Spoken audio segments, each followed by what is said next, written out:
Irmãos e irmãs, vamos a mais um momento da nossa liturgia da palavra. Momento de fé, de introspecção, de meditação. Deus nos fala neste momento em que divulgamos aqui os textos bíblicos veiculados nas celebrações da Igreja Católica Apostólica Romana. Liturgia de 13 de junho de 2021, domingo. Início da 11ª semana do tempo comum. A cor dos paramentos litúrgicos é verde e no rito da missa ou da celebração temos o Glória, o Creio e a terceira semana do Saltério. Antífona da entrada. Ouvi, Senhor, a voz do meu apelo, tende compaixão de mim e atendei-me. Vós sois meu protetor, não me deixeis, não me abandoneis, ó Deus, meu Salvador.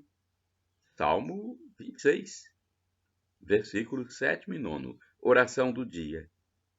Ó Deus, força daqueles que esperam em vós, sede favorável ao nosso apelo, e como nada podemos em nossa fraqueza, dai-nos sempre o socorro da vossa graça, para que possamos querer e agir conforme vossa vontade, seguindo os vossos mandamentos. Por nosso Senhor Jesus Cristo, vosso Filho, na unidade do Espírito Santo. Assim seja. Primeira leitura, leitura da profecia de Ezequiel, capítulo 17, versículos de 22 a 24.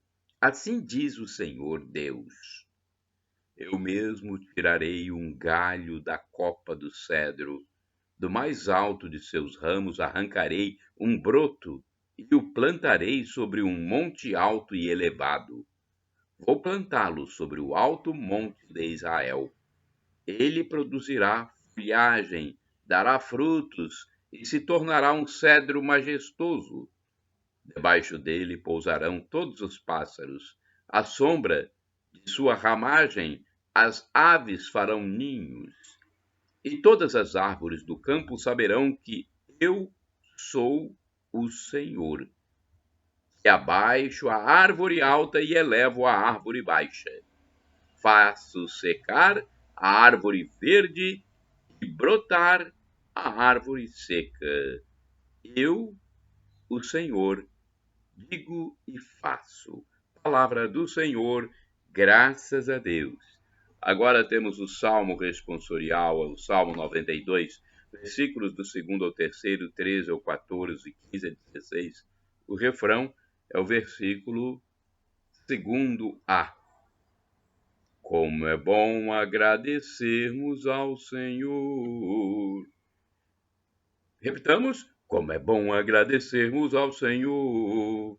Como é bom agradecermos ao Senhor e cantar salmos de louvor ao Deus Altíssimo, anunciar pela manhã vossa bondade e o vosso amor fiel a noite inteira.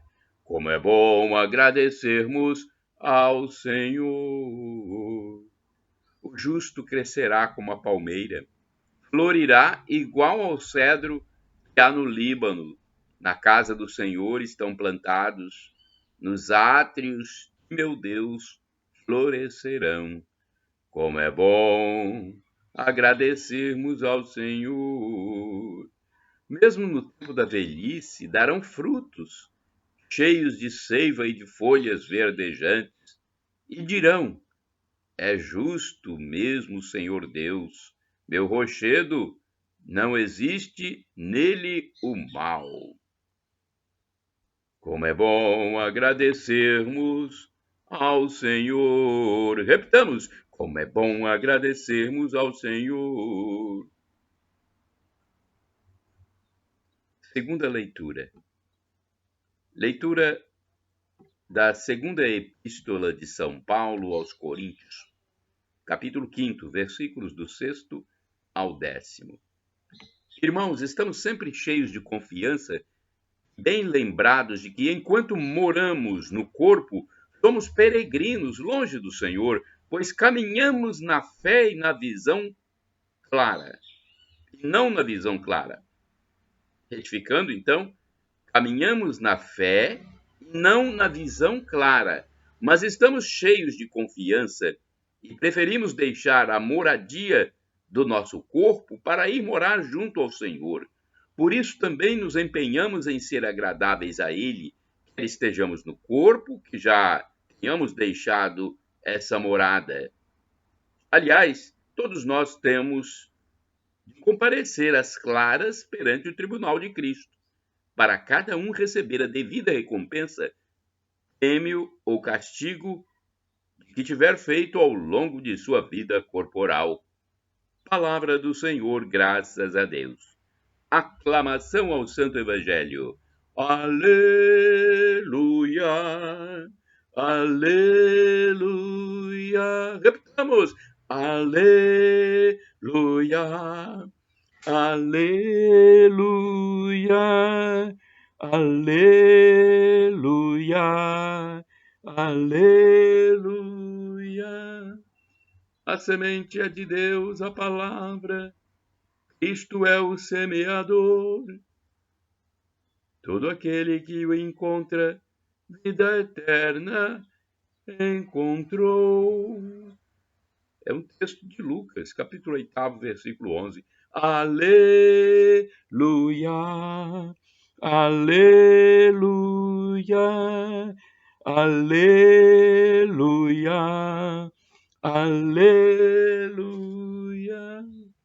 Evangelho de Jesus Cristo segundo São Marcos, capítulo 4, versículos de 26 a 34. O Senhor esteja convosco.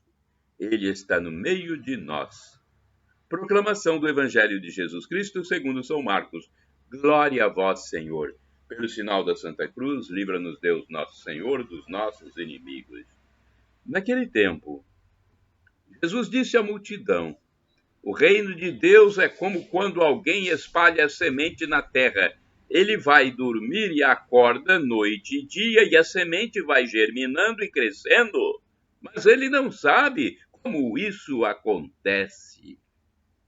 A terra, por si mesma, produz o fruto. Primeiro aparecem as folhas, depois vem a espiga e, por fim, os grãos que enchem a espiga. Quando as espigas estão maduras, o homem mete logo a foice, porque o tempo da colheita chegou. E Jesus continuou: com que mais poderemos comparar o reino de Deus? Que parábola usaremos? Que parábola usaremos para representá-lo? O reino de Deus é como um grão de mostarda que, ao ser semeado no meio da terra, é a menor de todas as sementes da terra. Quando é semeado, cresce e se torna maior do que todas as hortaliças e estende ramos tão grandes que os pássaros do céu podem abrigar-se à sua sombra. Jesus anunciava a palavra usando muitas parábolas como estas, conforme eles podiam compreender, e só lhes falava por meio de parábolas. Mas quando estava sozinho com os discípulos, explicava tudo. Palavra do Senhor, palavra da salvação, glória a vós, Senhor. Quando lemos as epístolas, nós dizemos ao fim da leitura, palavra do Senhor. E a Assembleia responde graças a Deus. Quando proclamamos o Evangelho, ao fim da leitura, dizemos palavra da salvação. E todos respondem glória a vós, Senhor. Bem, agora vamos à liturgia comentada. É um texto de Antônio Carlos Santini, liderança da comunidade católica Nova Aliança, e-mail santini@novaalianca.com.br. Deus é miniaturista. Aliás, o título da reflexão de Santini é a menor de todas as sementes, conforme está lá no texto do Evangelho de Jesus Cristo, segundo São Marcos, capítulo 4, versículos de 26 a 34. A menor de todas as sementes, ele se refere à mostarda. Agora vamos ao texto reflexivo. Deus é miniaturista. Trabalha no pequeno e rejeita o grandioso. A vida dos santos é a prova definitiva desse trabalho microscópico. Quando morreu a pequena Teresa no Carmelo de Lisieux, suas co-irmãs se perguntavam que coisas poderiam dizer dela na comunicação aos demais mosteiros. O futuro santo João Maria Vianney, curto de inteligência, foi nomeado pároco de uma pequena aldeia, pois ali os eventuais estragos seriam menores. Olha só, foi nomeado pároco de uma pequena aldeia, porque ali os eventuais estragos que ele pudesse fazer seriam menores, já que era uma localidade mínima. Damião de Velster, não sei se a pronúncia é essa, passou sua vida praticamente esquecido entre os leprosos de Molokai. É assim que nós, enquanto sonhamos com grandes feitos, perdemos seguidamente as oportunidades de edificar o reino nas minúcias de cada dia. A parábola da semente de mostarda acentua o contraste entre nossas pequenas ações e os efeitos surpreendentes da divina graça. São João Crisóstomo, que viveu entre 344 e 407 depois de Cristo, comenta: "Que há de maior que o reino dos céus e de menor que o grãozinho de mostarda? Como pôde Jesus comparar esse reino infinito a um minúsculo grão de mostarda que ocupa tão ínfimo lugar? Entretanto, examinamos atentamente o reino dos céus e o grão de mostarda e descobrimos quanto a comparação é justa e natural. Evidentemente, o reino dos céus não é outra coisa a não ser o Cristo. O reino dos céus é Cristo, é o Cristo. Pois ele disse de si mesmo: eis que o reino de Deus está no meio de vós. Lucas 17, versículo 21. Como acontece que Cristo seja ao mesmo tempo o reino e o grão, e que ele seja simultaneamente grande e pequeno em relação ao reino? Vejam, sua misericórdia por aqueles que ele criou é tão grande que ele se fez tudo para todos, para os ganhar a todos. Por sua própria natureza, ele era Deus, como ainda o é, e será para sempre, e tornou-se homem em vista de nossa salvação. Que profundidade na riqueza, na sabedoria e na ciência de Deus! Suas decisões são insondáveis, seus caminhos são impenetráveis. Conforme disse São Paulo apóstolo em sua epístola aos Romanos, capítulo 11, versículo 33. Que profundidade na riqueza, na sabedoria e na ciência de Deus! Suas decisões são insondáveis, seus caminhos são impenetráveis. O grão pelo qual o mundo foi feito, as trevas dispersadas, a igreja renovada. Como é grande a força desse grão suspenso na cruz.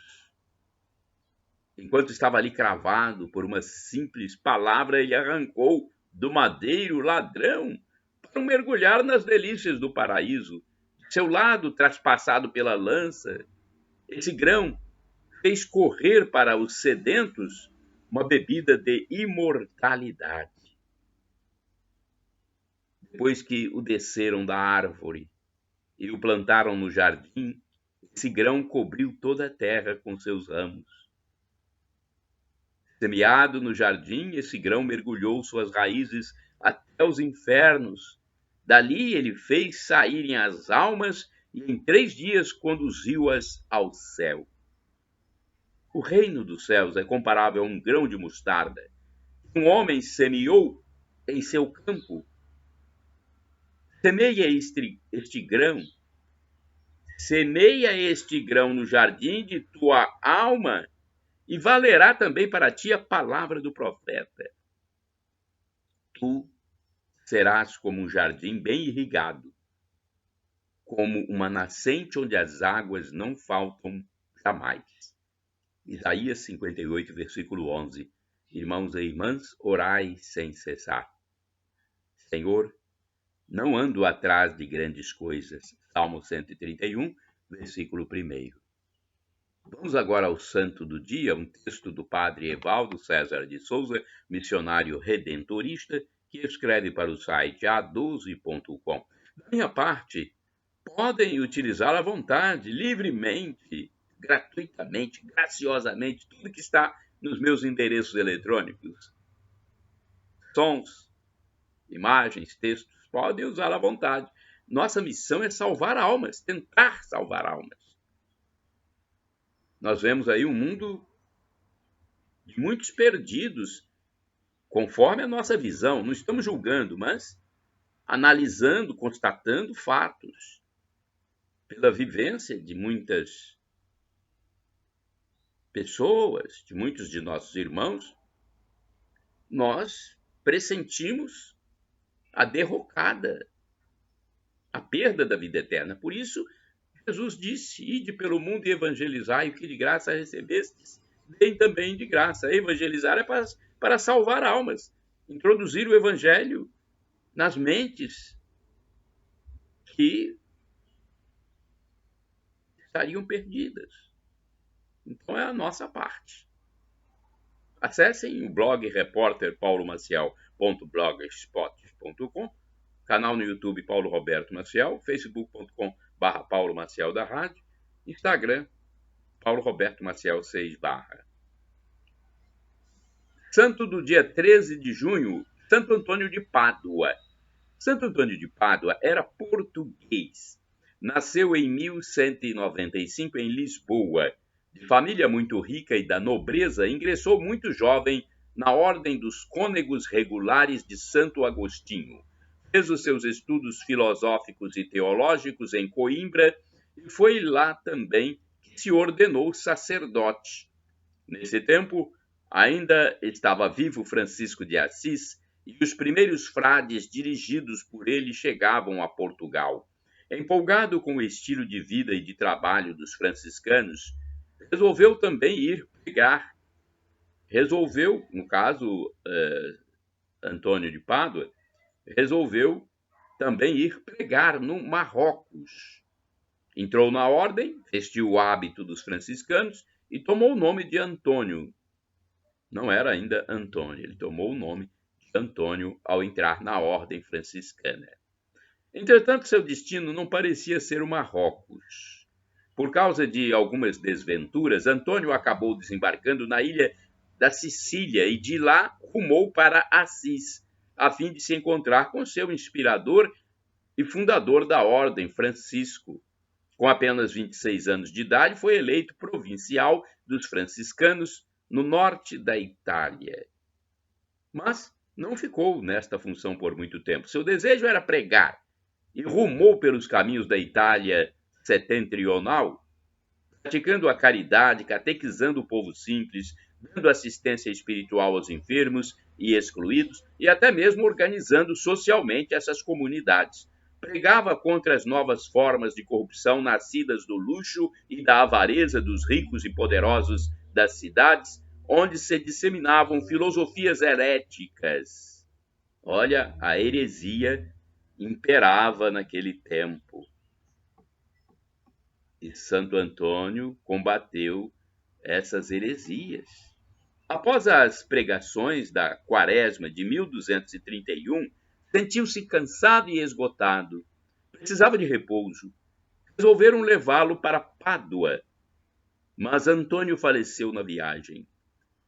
Era dia 13 de junho de 1231 e Antônio tinha apenas 36 anos de idade. Ele é venerado popularmente por ajudar a arranjar casamentos. No Brasil, ele é homenageado numa das festas mais alegres e populares, as festas juninas. Antônio é também conhecido pelos seus milagres. Reflexão. Homem de oração, Santo Antônio se tornou santo porque dedicou toda a sua vida para os mais pobres e para o serviço de Deus. Diversos fatos marcaram a vida deste santo, mas um em especial importância era a devoção a Maria Santíssima. Em sua pregação e em sua vida, a figura materna da mãe de Jesus estava presente. Santo Antônio encontrava em Maria, além do conforto e inspiração de vida, encontrava ali o motivo da sua existência. O seu culto tem sido objeto de grande devoção popular e é difundido por todo o mundo. Oração. Querido Santo Antônio, tu és o protetor dos enamorados. Tu és o protetor dos enamorados. Olha para mim, para a minha vida, para os meus anseios. Defende-me dos perigos, afasta de mim os fracassos, as desilusões, os desencantos. Fazei com que eu seja realista, confiante, digno e alegre. Que eu encontre um amor que me agrade, seja trabalhador, virtuoso e responsável. Que eu saiba caminhar para o futuro e para a vida a dois, com as disposições de quem recebeu de Deus uma vocação sagrada e um dever social. Que meu amor seja feliz e sem medidas. Que todos os enamorados busquem a mútua compreensão, a comunhão de vida e o crescimento na fé. Assim seja. Amém. Santo Antônio de Pádua, rogai por nós. Shalom Adonai é uma expressão hebraica que significa a paz de Deus. El Shaddai significa Deus onipotente, Deus todo-poderoso. Ele proverá, creia. Se for para o seu bem, ele proverá. Ele é o Deus do impossível, o Deus Pai, o Deus Filho e o Deus Espírito Santo. Esse mistério de três pessoas numa só, formando a Santíssima Trindade. Peça. Espere o tempo de Deus. Nosso tempo é o Cronos, passageiro. Nosso tempo é passageiro. O tempo de Deus é o Kairos. É outro tempo. E eu clamo do dialeto de Jesus, o aramaico, Maranata, como dizem os nossos irmãos separados, os protestantes ou evangélicos, ou Maranatá, como dizemos nós católicos, com a tônica na última sílaba. Não importa, somos todos irmãos, somos todos cristãos, buscamos a salvação. O que importa é o significado, que é o mesmo. Vinde, Senhor Jesus. Vem, Senhor. Senhor, vem. Isso que significa Maranata ou Maranatá. Um dia Jesus vai retornar. Nós temos que ter essa consciência. Jesus morreu, ressuscitou e foi para o céu. Ascendeu ao céu. Um dia ele voltará para julgar a todos pelas nossas ações aqui na terra, nossas obras, o que fizemos de bom. Nós já estamos salvos, mas temos que agir nesta terra com boas obras, com boas ações. Jesus já morreu por nós na cruz, mas será que nós não vamos fazer nada? Vamos sentar e ficar só esperando? Façamos o bem ao nosso irmão. Né? Vamos dar água a quem tem sede, dar de comer a quem tem fome, visitar os doentes, visitar os encarcerados, para que eles se convertam. Vamos fazer as nossas ações, né? Dar esmolas a quem precisa. Temos que contribuir enquanto estamos nessa igreja de passagem. Né? Nós estamos aqui na igreja militante, que está divulgando o evangelho para tentar salvar o maior número de almas possível. E um dia nós iremos para a igreja triunfante. Ou então passaremos um pouco pela igreja padecente, o purgatório, a fim de limpar a nossa alma e conseguir a igreja triunfante, o paraíso, onde teremos felicidade em plenitude, onde viveremos para sempre junto de Deus, Deus Pai, Deus Filho, Deus Espírito Santo. Não haverá mais tempo, nem espaço, nem fome, nem sede. Seremos todos em Cristo, em Deus Pai e no Espírito Santo. Seremos todos em um. Que coisa difícil de entender, né? Às vezes, na nossa precária condição de indignos servos. Nós somos indignos servos aqui nessa terra. Difícil compreender como será a vida eterna. Agora, São Paulo já disse, São Paulo apóstolo, o sofrimento de agora, as angústias, as turbulências, a tribulação de agora nem se compara com a glória futura que será revelada em nós. É inefável, não há palavra humana para dizer como será a vida eterna. Jesus disse, viveremos como anjos. Mas o que é isso, viver como anjos? É viver na felicidade plena. É o que eu posso dizer. Será wonderful, maravilhoso.